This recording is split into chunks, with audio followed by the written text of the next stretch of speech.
Fantastic news. I had to quickly post a video because of this.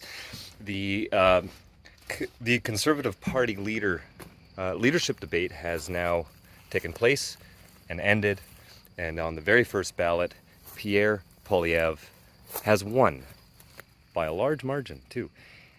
Pierre got over 68% of the votes to become leader, and his closest competitor, the very kind of liberal, progressive Jean Charest, got around 16%.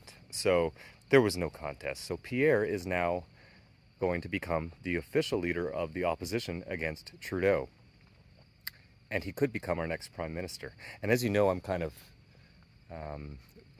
of nervous about the situation, because even liberal-minded Charest, who I don't agree with, and most actual conservatives don't agree with him. He's kind of a he's a liberal posing as a conservative. But here's the thing, like I explained before in a video before, if we don't get the votes from those big ridings with all of the electoral seats that decide who is prime minister in Canada, and those seats are generally in the Greater Toronto area, the 905, and places in Quebec, for example.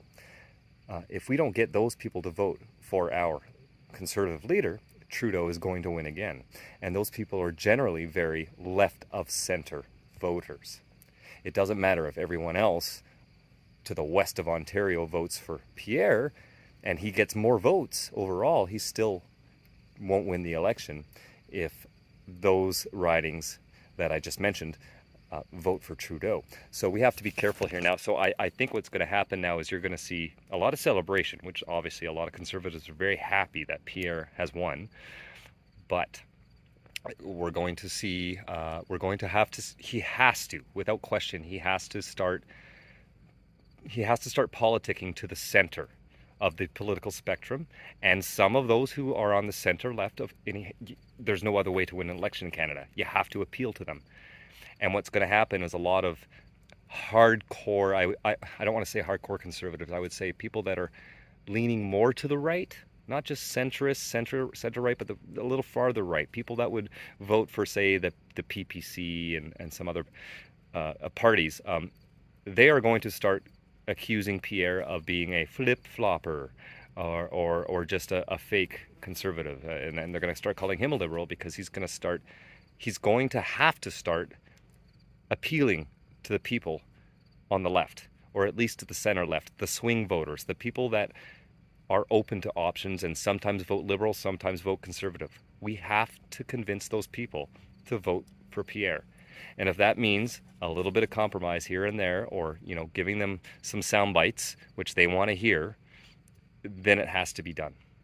So I can already predict what's going to happen. People are going to call Pierre a flip-flopper, and they're gonna the same thing that happened with the last campaign, basically. Anyways, that's just my prediction, and so far every election I've kind of predicted the same thing, and it's always happened. So hopefully people smarten up this time and let Pierre say what he has to say to get those people to vote for him, as well as the things that we want to hear, the people who are a little more on the center right, shall I say. Anyways, I think it's a great day. The real head of state has passed away. That would be the Queen, of course, and that's been obviously worldwide news. It's a little concerning because our new king, he's a bit of a WEF sheep. He's definitely, to me, it's a little frightening actually that he's going to become king. Look, I'm going to save that for another video, but rest in peace, Queen Elizabeth. Whether you love her or hate her, rest in peace. 96-year-old woman. I'm not going to say any more than that. I'm sure you all will, but rest in peace to Queen Elizabeth. But I think that it's going to be even. If you thought it was bad now, I think it'll be even worse with the king that we're going to have coming next. So let's hope we can at least get our parliamentary leader here in Canada. Let's hopefully we can replace Trudeau with Pierre. So hey, there's some good news at least this week. Hope you're all doing well.